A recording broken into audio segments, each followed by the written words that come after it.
Cullen live in 1 minute.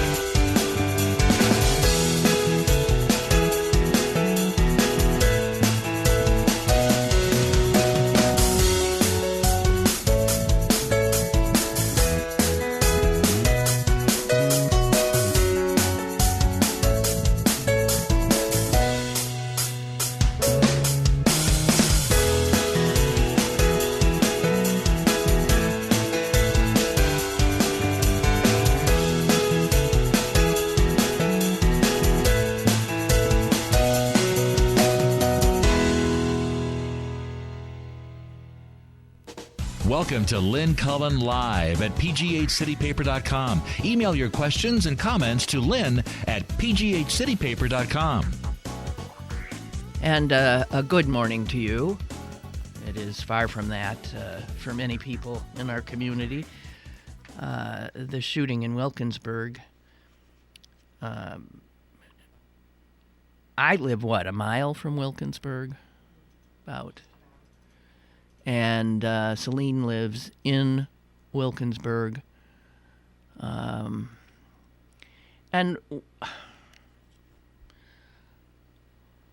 when I was driving into the show today, I was listening to a AM talk radio station. They were talking about this, and somehow what's fascinating is the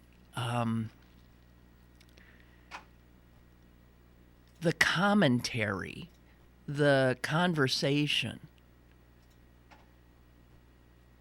following this mass shooting was different in tone and even in substance than it would have been if it had happened in a white community, at a place of employment, at a school, and a theater, I'm naming all the venues where we've come to see these kinds of mass shootings. And we all know the drill, and we all know how we react and how we talk about it. But the fact that this is Wilkinsburg, a depressed, mostly African-American community, the conversation's immediately different. It really is. It's just different. So on the way here, I heard people talking about single-person families, and some woman called up who lives there, and she says, there's so much trash around here, and I can't stand it, and and I thought, wait a minute. What we got, apparently, are two people with access to military-style guns, some kind of assault weapon, judging from the number of shots and the period of time they went off, and witnesses explaining the kind of fire they heard.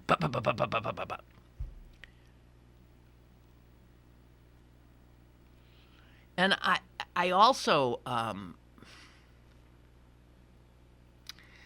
anyway, it's interesting. This won't pack as much of a wallop because this will fade into sort of, people will dismiss it as black on black, and this isn't quite the same thing. 4 women killed, not identified as far as I know yet, but we know that they leave children. In the case of one woman, 5 children.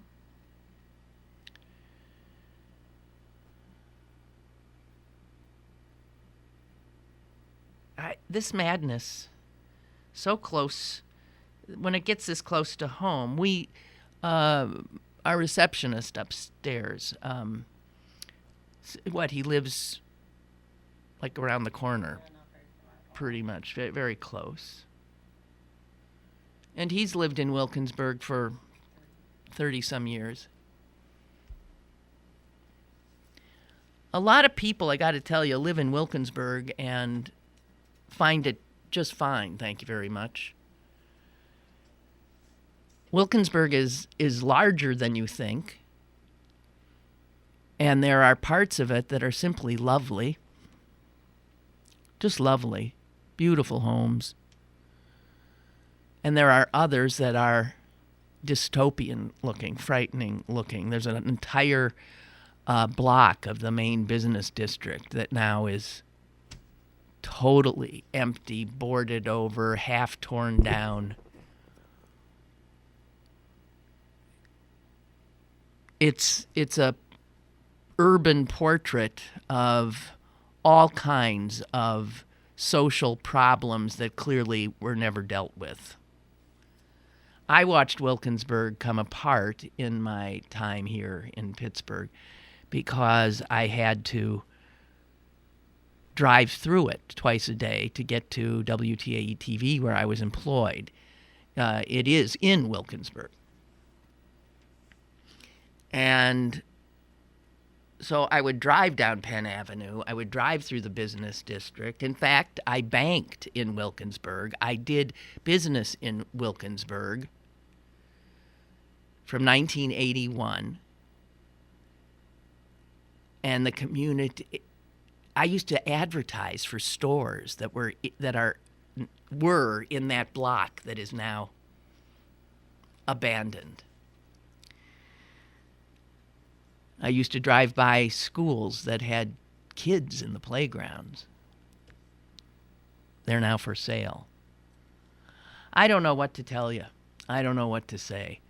But this demonization of an entire community is so repulsive to me.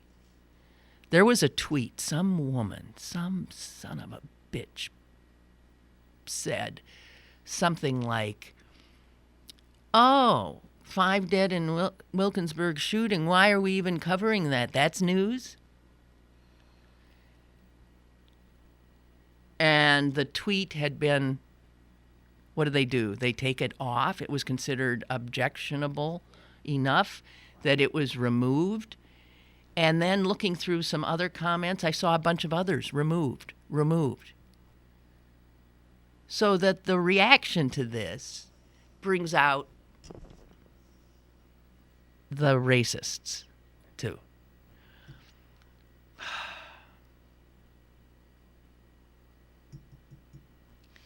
Celine, would you educate anyone in our audience who might be fearful of Wilkinsburg?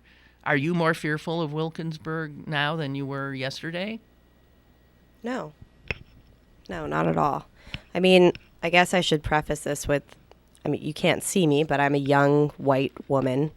I would say that I am, I make a lower middle class income. I can afford to keep an apartment and buy my own groceries, etc.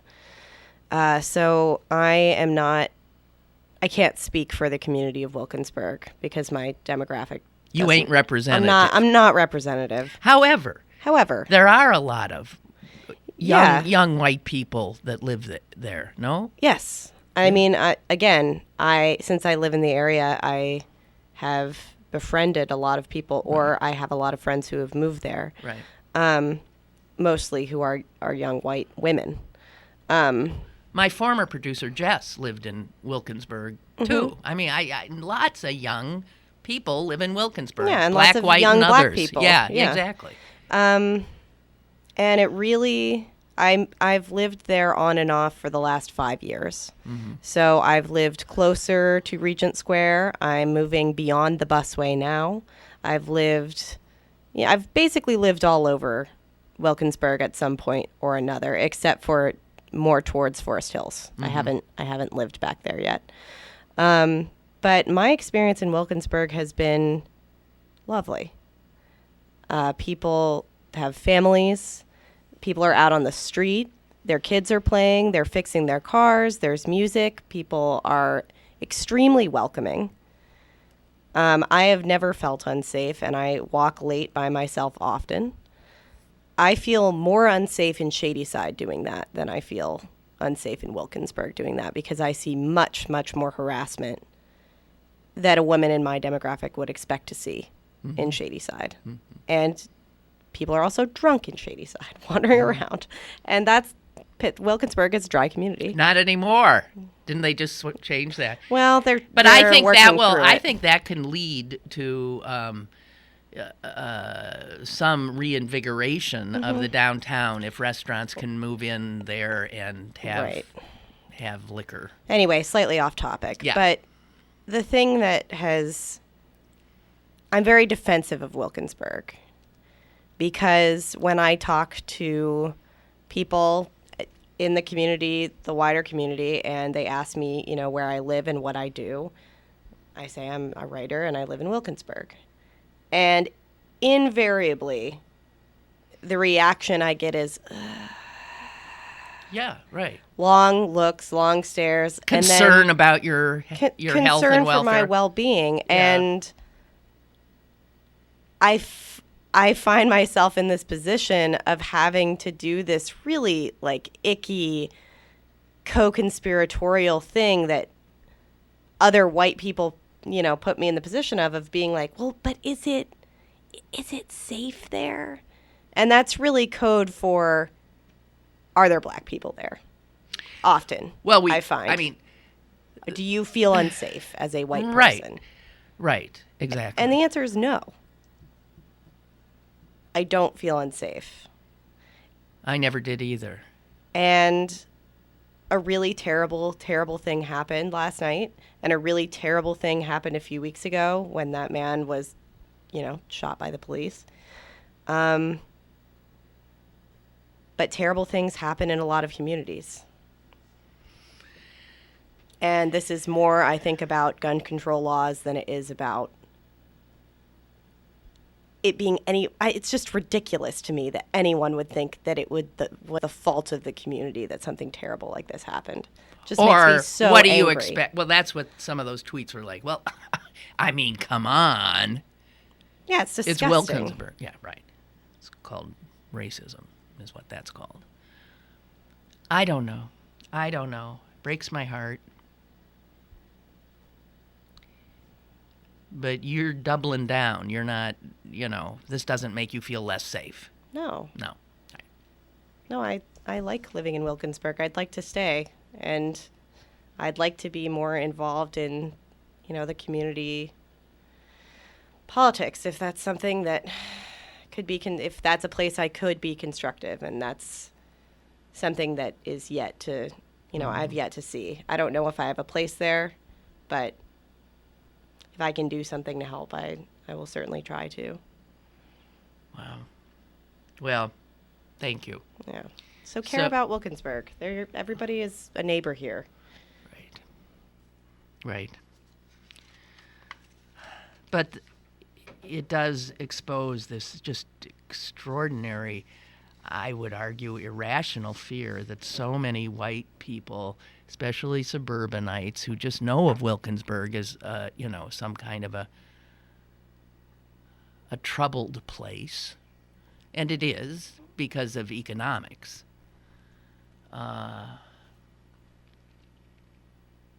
don't know. Guns, ladies and gentlemen, guns. I can't really do this again. I can't because it gets us nowhere. I watched another debate last night. Guns are so far off our radar screen now, that issue never came up. The ease with which anybody can get hold of these weapons of mass destruction. I mean, we went to war because somebody had weapons of mass destruction, we were told. Meanwhile, millions and millions of Americans have weapons of mass destruction, and we do nothing.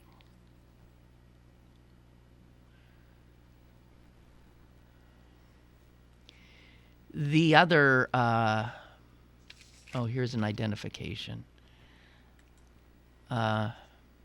This comes from the county.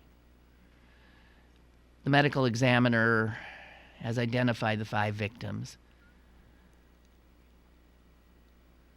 The lone male was Jerry Shelton, 35 years old.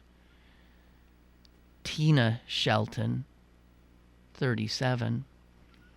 Brittany Powell, 27. Shanetta Powell, 25. And Shada Mahone, 26. Jerry Shelton, the male, Brittany Powell, and Shanetta Powell are siblings. 3 siblings.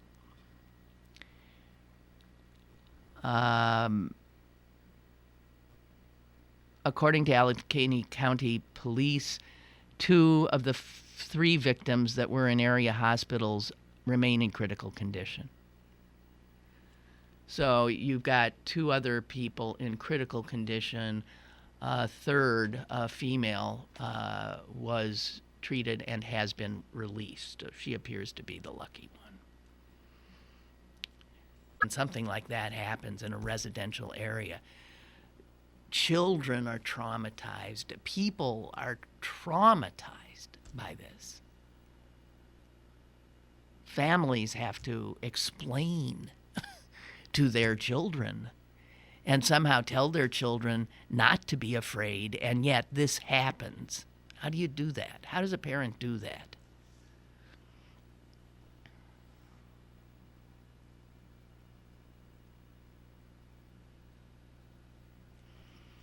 Guns.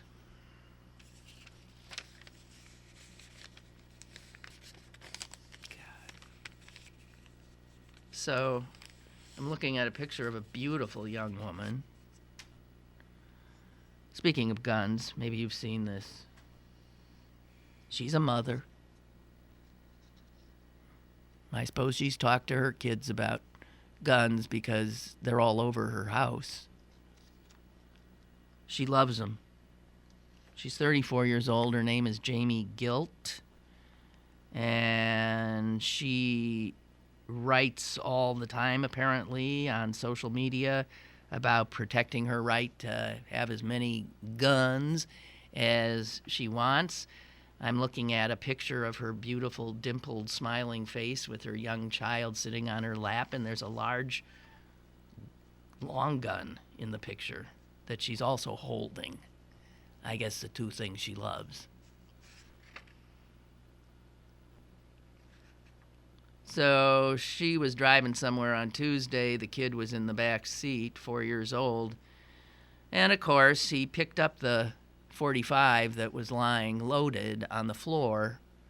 He was not secured in a booster seat. .45 lying on the floor, and shot her in the back while she was driving. Amazingly, she did not die. She is going to survive.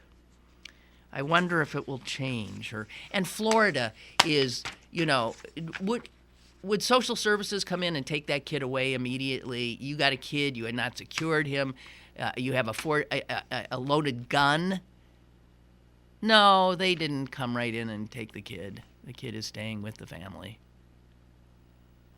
And anyway, it's just a misdemeanor to have a gun available, unsecured, when children are around, because after all, this is America.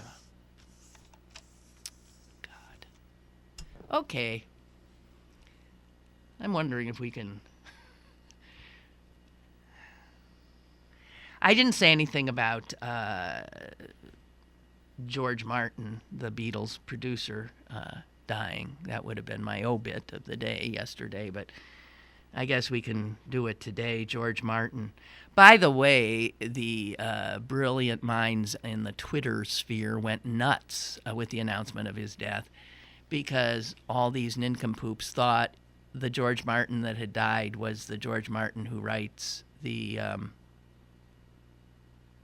George Martin writes which stupid books? Which that's George R.R. Martin. George R.R. Martin. Yeah. Oh, see, you're having a senior moment. Yeah, I'm looking at a young person have Game of Thrones. Okay, Game of Thrones, right? So he's had to explain that he is in fact alive. Middle initials, folks. George, yes. This guy, maybe he had them, but we didn't know him. But it's not George R.R. Hang on just a minute. Let me get Tracy in here. Tracy writes, you hit it on the head. At one time, a barbecue on a warm night in Wilkinsburg fueled by alcohol might end up in a screaming match or a fist fight. But now, shoot him to death. Everyone else does. Get the guns out.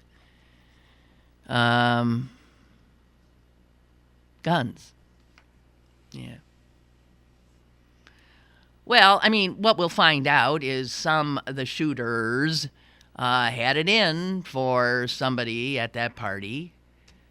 I suppose the most obvious person would probably be I'm engaging in supposition here, which I probably shouldn't do, but maybe the now deceased male. I don't know. There were children in that house. Jeez. So speaking about children, let me leave George Martin for a second.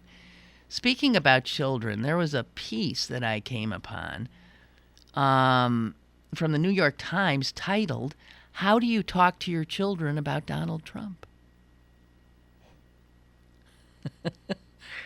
We now need tutorials on parenting in the era of potential President Trump. A friend of mine was telling me that his granddaughter, who is 4, said something about Donald Trump the other day, recognizes Donald Trump, and when she was asked, who's Donald Trump? And she said, he's running for president. 4-year-old. Apparently, a lot of parents who want their children to treat people with respect and to not be vulgar are really freaked out about what he's modeling for them as not only, and this is an adult, but this is an adult who wants to be the president of the United States. And they interviewed a whole bunch of parents, and some of these parents are a little, I think, overreacting. They talk about one couple in Sacramento who was watching one of the debates with their 10-year-old, and Trump starts his talking proudly about his sexual prowess or endowment. And the mother says, we were just incredulous. And the father said, Tommy, you've got to leave. You've got to get out of here. And their kid actually jumped up and ran out of the room.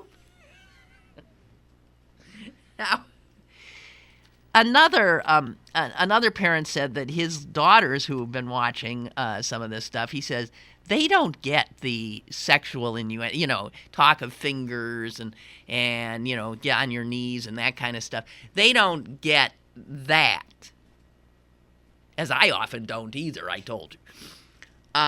But they get the rudeness and the screaming at each other and calling of names. He's a liar. He's little, this kind of thing. And parents are saying, my God, how do you explain this? That, well, we're electing a president, and we have these debates, and this is the show, the Republican debates. Imagine, that is what the kids are seeing.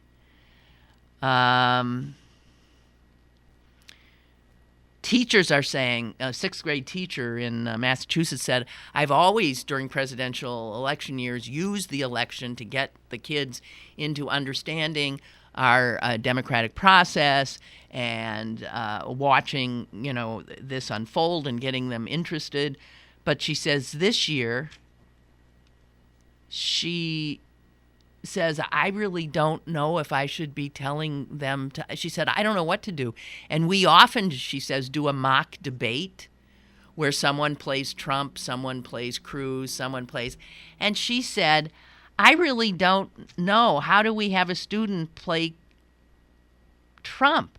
I mean, we'd be 5 minutes into the debate and he'd be sent to the principal's office. Because schools would not tolerate the level of discourtesy and disregard for just simple, basic, respectful discourse. One of the teachers says, I try really hard when we discuss politics to take a balanced view, but I felt I had to say something this year because the things Donald Trump says wouldn't be tolerated in our school. He bullies people. He name calls. He makes fun of people because of their race, their ethnicity, the way they look. And then she says, and of course, some of my students' parents are Trump supporters. I can't be she says, so I get around that by saying people might like some of the things that Donald Trump stands for, but there are better ways of saying it. As an educator, I simply... And then there's a quote there's a father and his son in New York, and the kid is 12, and they have no problem. They were interviewed, and they said, what? Oh, God, no, the kid and I, we watch these debates. And the kid says, Daddy, Trump just wants to show that he's stronger than the other candidates and that he's not going to get pushed around.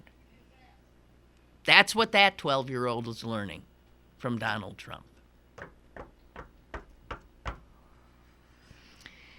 Teachable moments, huh? And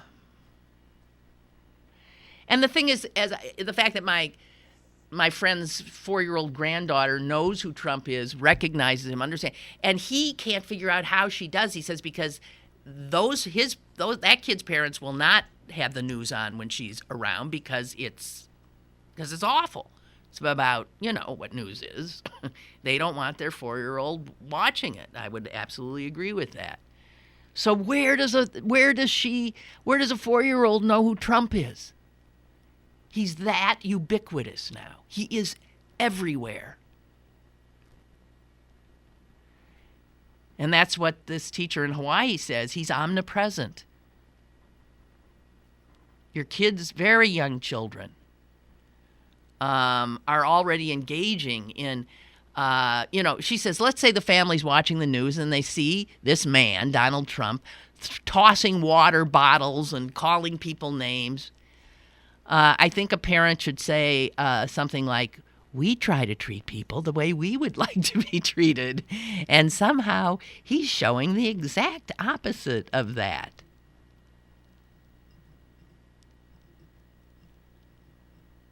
One parent said, it's important for me also to not react too strongly to Trump or any of these guys when my children are in the room, like starting to scream at the television, because he said, I'm still traumatized from watching my own father erupt into just rages whenever President Nixon was on television. So he said, I didn't want to be that man screaming at the television, but it's hard not to. Here's a single father who says his 2 girls, ages 8 and 10, have said to him that Donald Trump is guilty of the double V's. The double V's. And you might ask, what are those? This is an 8-year-old and a 10-year-old. That's what their school calls virtues and values. And they, looking at this man, say he's guilty of he's not doing the double V's. They know that it's not polite. He's not polite. And he doesn't allow anyone to say what they're going to say. I don't know. In Sacramento, this one, the parents who told the 10-year-old son to run out of the room quickly said that little Tommy later said to them, "But what does it mean about the hands thing?"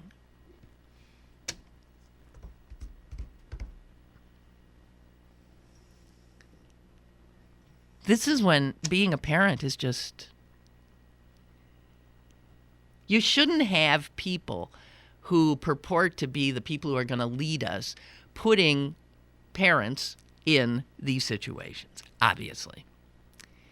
And in fact, negating by their very behavior all of the kinds of values of how one behaves. If you're a good, nice person, he's absolutely undermining parents who are trying to raise polite, respectful people. There's an article in today's Post-Gazette about, I think it was North Allegheny High School, their debate team, and how the debate team is watching these so-called debates. Obviously, academic debate is a very structured thing, so what we call presidential debates are not debates of that kind. But they're just blown away by it, these kids. Kids are blown away by it. And make no mistake, these young people, they don't find it... They might find Trump sort of funny, but they wouldn't vote for him. They would not vote for him. And a major Republican pollster and Frank Luntz, he also is a Fox contributor. He had a piece out, I think, in USA Today, in which he says that if you look at the numbers, the GOP is in big, big trouble. Americans aged 18 to 29 made up 19% of the vote last presidential election. And Barack Obama had 60% of the support of that young demographic. This year, it appears that young people are much more engaged than that. 57% of people in that 18 to 29 demographic say they are following this election extremely closely. And this is just the primaries. And what's more, almost 90% of that huge bunch of young people say they are very likely to vote, and they ain't voting Republican.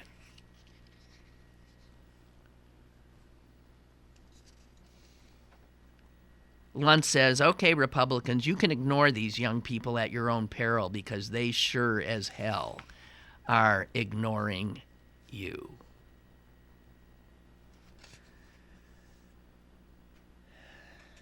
When you ask these who would they vote for, the highest scoring Republican is Donald Trump, but he gets only 9%.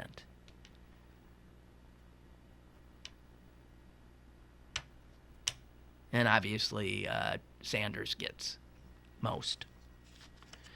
And the other thing about the poll, and I think it's so funny that, of course, this is what a Republican pollster would say. I'll read it to you. So while Republicans sling mud and shove their heads in the sand of whatever primary is next, America is changing beneath their feet.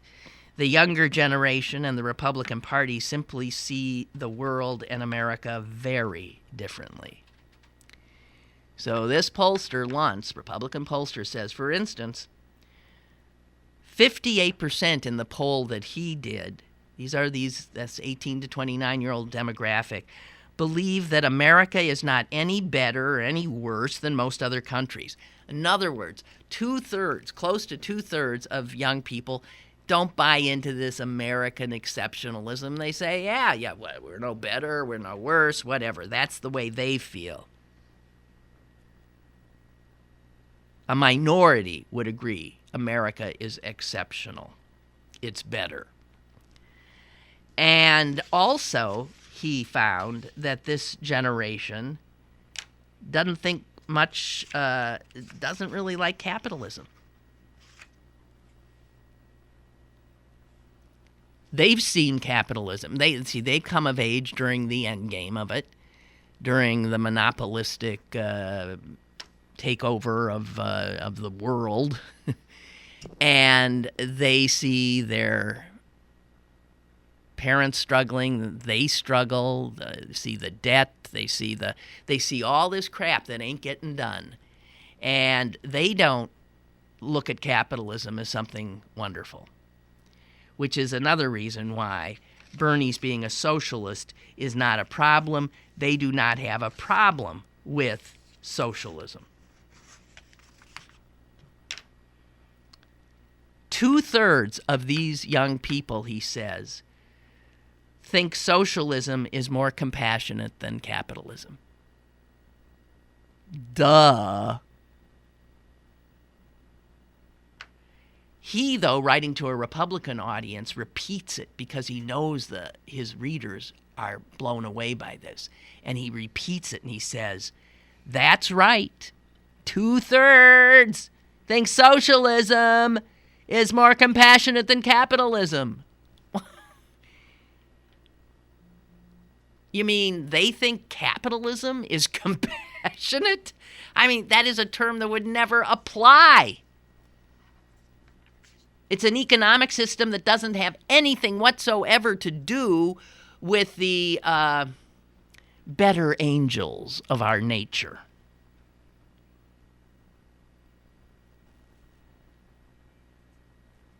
He says the Republican Party doesn't have a problem with younger voters. Younger voters have a problem with the Republican Party. And it is rapidly becoming a long-term electoral crisis for the Republicans. So, meanwhile, back at the farm, did you watch the debate last night, or can't you do it anymore? I did watch some of the Hillary, and I thought it was pretty amazing, actually. This one was by Telemundo, and I think, and because there was a lot of Spanish going on in it, and in Florida, and it was Bernie and Hillary, and man, these questioners came at Hillary. It was mind-blowing, and she looked shaky to me. She looked shaky, and Bernie looked formidable.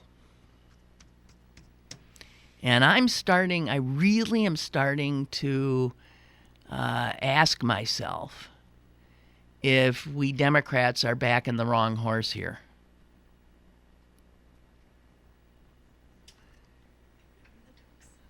Because it looks inevitable that she, because of the rigged aspect of the Democratic primary process with the superdelegates, and the fact that she's way ahead of him in delegate count anyway, even if you take the superdelegates out. However, the states that are coming up now Why do they load up all these primaries? Almost every southern state has already voted. Am I right? They've been in the South forever. How do Southern Americans get to decide when we up here, what are we, huh? Finally, we're seeing some, right, action. And with now Ohio and Illinois coming in. But, think of where more progressive and liberal people live. They live on the coast. They live in New York. They live in California and Oregon, and they don't get to vote. They don't get to until it's over. It's mind-blowing to me. If, in fact, this election is different than any other we have ever seen, and I would suggest it is, and if, in fact, it can be described as a clear indication that Americans are angry as hell at politics in this country, the corruption of it, the failure to address the issues that they want to address, all of that. If this is a totally almost anti-establishment transformational election, then Democrats are not going to be in a great position, perhaps, if our candidate is the establishment candidate. And it might be that we will actually do a hell of a lot better. I can't believe I'm saying this. With Bernie, with a Jewish socialist, old Jewish socialist. Hillary last night, it was almost sad. She actually said at one point, look, I'm not a great campaigner. I'm not my husband. I'm not. It was, no, what she is that dogged, hardworking, from the time she was probably in kindergarten, the little girl who would have everything done first and best and perfectly, and then maybe help other kids, and, just sort of the little hardworking girl who couldn't do it enough, couldn't try to make things right enough. Driven, I think, for her father's love, but, whatever. He was an SOB. So, I don't know. I'm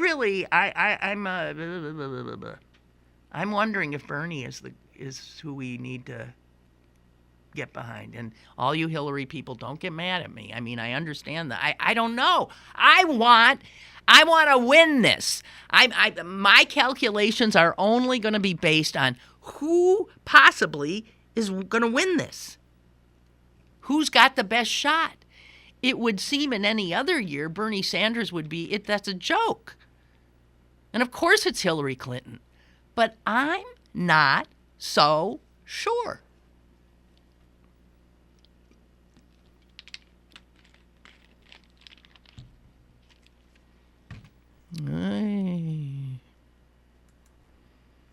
Okay.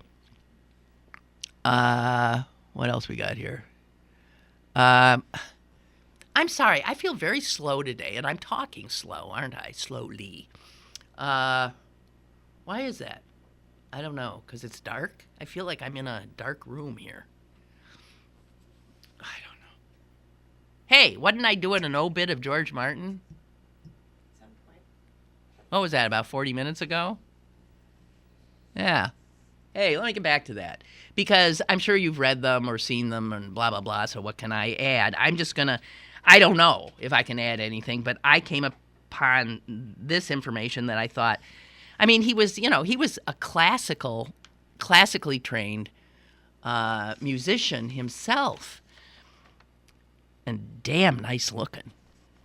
Boy, was he a good-looking old man right up until the end. So, called the fifth Beatle. Well, it turns out, he played on a lot of their records. He's playing in them. He ain't just producing them. He played a piano solo, electric piano solo in My Life. He played the piano solo in Good Day Sunshine. He played the pump organ in If I Needed Someone. The harpsichord he played in Fixing a Hole Where the Rain Comes In. And then he arranged all those wonderful string quartets. When the Beatles started bringing in that orchestral music, that was because that was what he really knew. So he actually did the arrangement for the string quartet in Yesterday and Eleanor Rigby and I Am the Walrus, and he composed the orchestral section for A Day in the Life, and he composed the score for this film, Yellow Submarine. So I guess to call him the fifth Beatle is really sort of correct. So an appreciation of his, what he meant to the Beatles. First of all, he's the one who put them on the radar. We never would have known of them without him. And he also produced other people. He produced Jeff Beck. He produced Stan Getz. Who knew? And he produced comedy albums. Dudley Moore, Peter Sellers. He'd worked with all those guys. And then for Cirque du Soleil, 10 years ago, at the age of 80, he actually took the Beatles, the show that they used the Beatles music. He's the one who took the music and reconfigured it for Cirque du Soleil. If you saw that particular iteration of their production, he wrote a new string arrangement to accompany a solo version of Harrison's "While My Guitar Gently Weeps," one of the greatest songs. Yoko Ono gave him a recording that she had of John Lennon singing "Strawberry Fields," accompanied only by an acoustic guitar.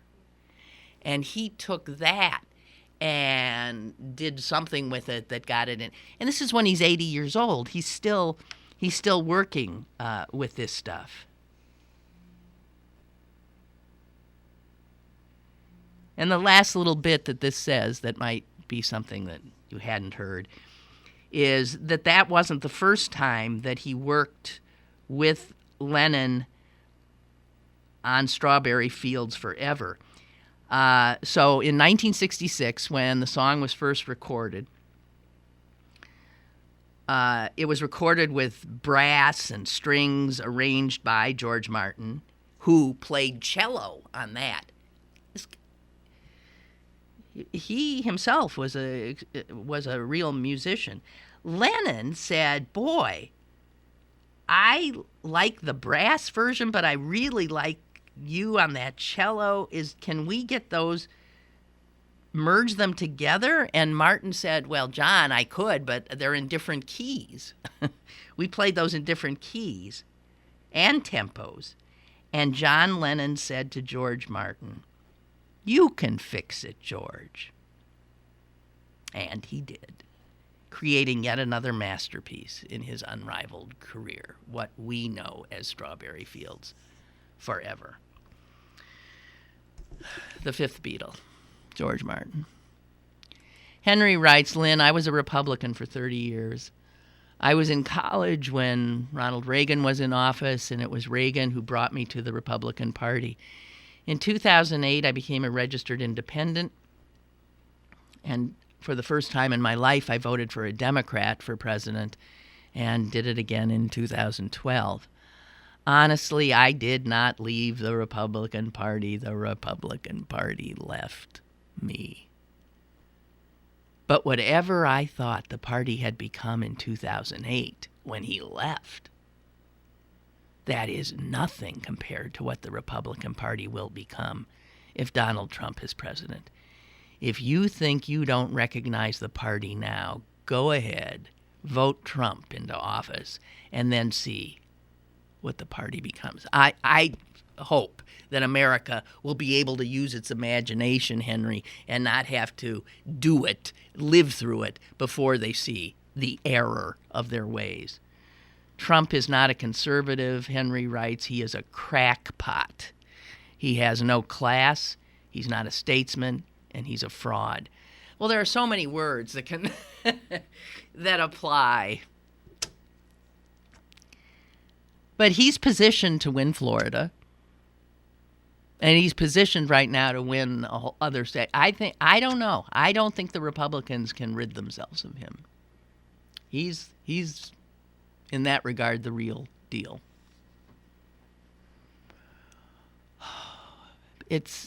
Despite our incredulity, are we still incredulous?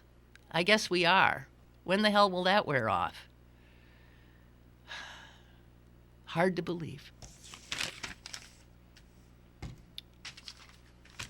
We've come to this.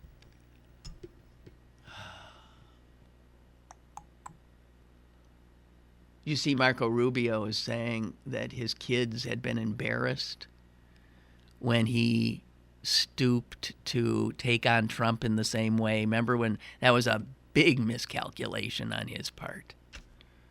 When he started with the fingers. That was Rubio who did the fingers, right? He said his kids were totally embarrassed by it, and he truly regrets it. I think Marco Rubio, this is sort of like Icarus. He flew way too close to the sun, way too fast. Because if he loses his home state, he won't even be, he can't be reelected. First of all, he's done. He's not going to be the senator. He's destroyed his political career. So beware of being labeled like, the great Hispanic hope or whatever. He looked right, he this right.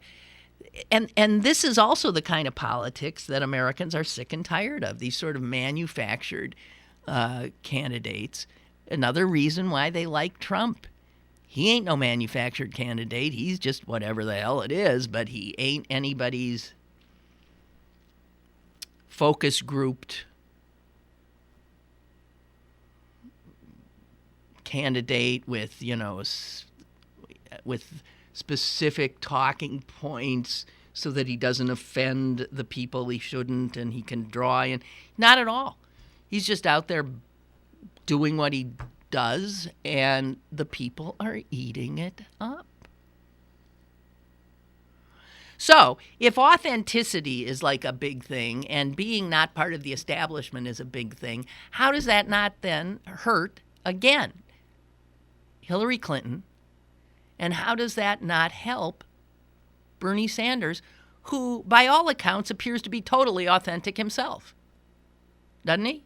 You don't get the impression that he's not telling you exactly how he feels.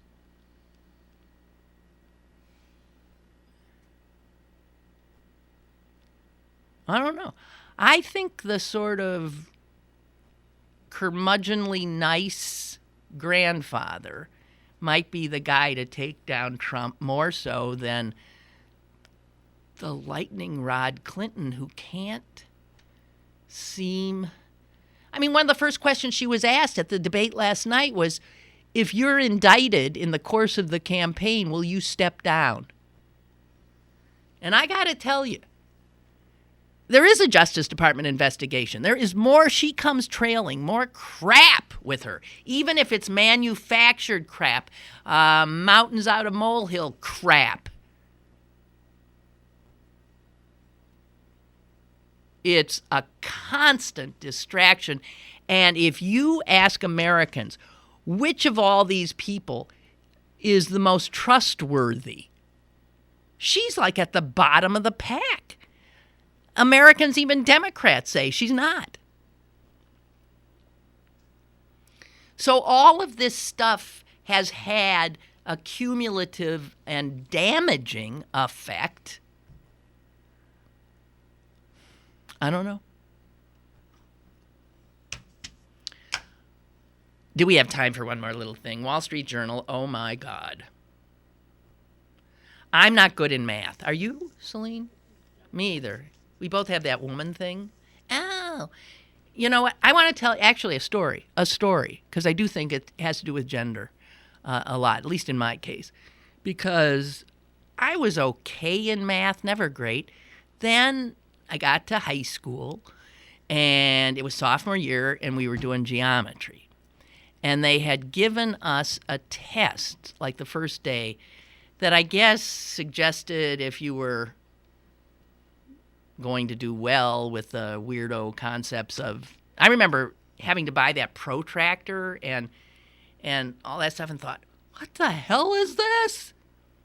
What does this have to do with 2 and 2 is 4? I was freaked out by that. And anyway, we took the test, and the teacher, frightening old man named Mr. Bougie, big shock of white hair. He had to be about 5'2". Mr. Bougie was standing at the front of the class, and he said, well, Lynn Miller, we'll be expecting a lot from you. So I guess I had scored really high. I proceeded to get a D in geometry. The first time I'd ever had anything even close. I'd never had a C in my life. I might have had one D. I don't know. I had a D. The minute he said I was going to do well, from day one, I could not even get my head around anything he was talking about. I don't know. From then on, it was like... So, this Wall Street Journal article says America, this is the only country in the world, this is a guy who has written a report about whether or not Americans are ready for the jobs that exist today. And he said, America is the only country in the world where it's still okay to say, I'm not good at math.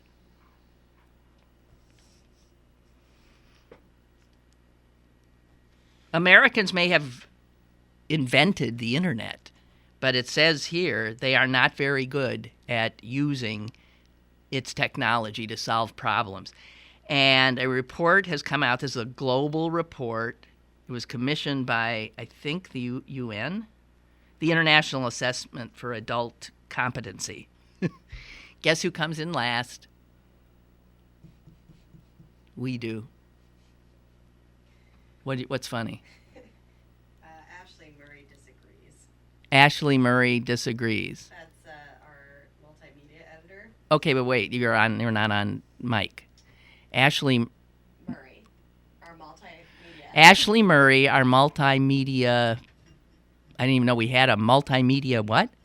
Editor says, disagrees with what? She made it to AP Calculus. So she made it to AP Calculus. Well, good. I'm glad. Good for her. Yay.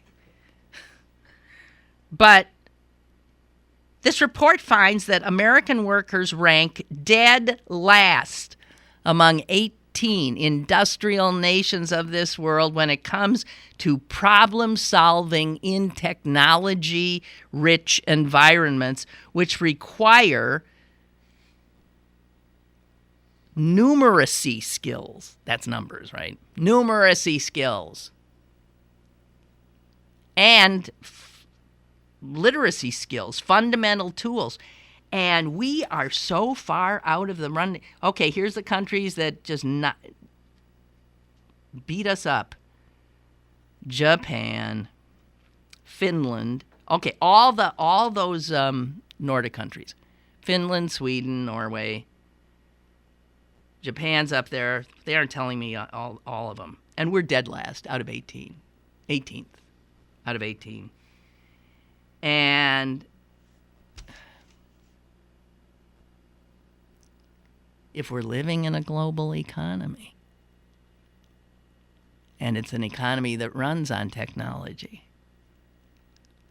And we're coming in dead last with the skills that these better jobs require. What does that bode for Americans' future? So this piece says that one stark revelation is that 4/5 of unemployed Americans cannot figure out a rudimentary problem. And Americans are far less adept at dealing with numbers than other people all over the globe. So even Americans with college degrees and graduate or professional degrees do not stack up favorably against their international peers. Well, that's because we're exceptional.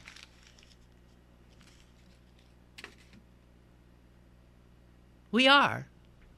Let all those others go their way. We go ours. Jeez. Okay, well, guys, I don't know what to do. I mean, in terms of news. I keep looking for, stuff that'll be a little lighter for us to get some breaks from reality. But I've been coming up pretty empty lately. So, I don't know what to say. I'm sorry. Oh, I'm so sorry. I'm sorry. I really am. I am so sorry. Tomorrow, if you're up for it.